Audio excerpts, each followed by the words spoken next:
Базарда бір ер адам жақындап, маған басқа ауылда қосалқы жұмыс істеуді ұсынды. Жалақы баспана тамақтандыру болады деп уәде берді. Алғашында бәрі жақсы болды.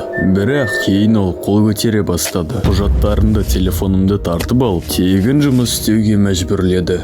Мен мүгедекпін. Отбасымда достарым да жоқ. Маған бейтаныс ер адам келіп, қайыр сұрауға мәжбүрлей бастады.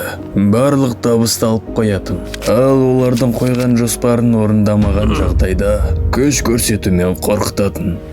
Барда құрбым екеумізге сыпайы күлімсіреген қыз жақындады.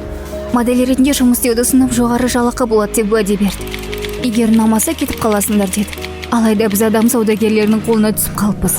Олар мені түнгі массаж салонына жұмысқа жіберді. Ал құрбымды жыныстық жолмен пайдалана бастады.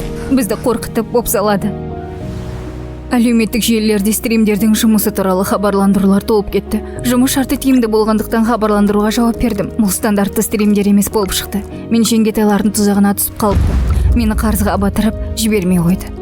Жаңа туған нәрестелерді асырап алу мақсатында сату фактілері де бар. Бұл әрекеттердің барлығы қылмыстық жауапкершілікке тартылады. Егер сіз адам саудасының құрбаны болсаңыз, немесе осындай қылмыстың куәгері болсаңыз, полицияға хабарласыңыз. Немесе 116-16 нөміріне қоңырау шалыңыз. Сенім телефоны Қазақстанның барлық аймақтарында тәулік бойы анонимді жұмыс істейді.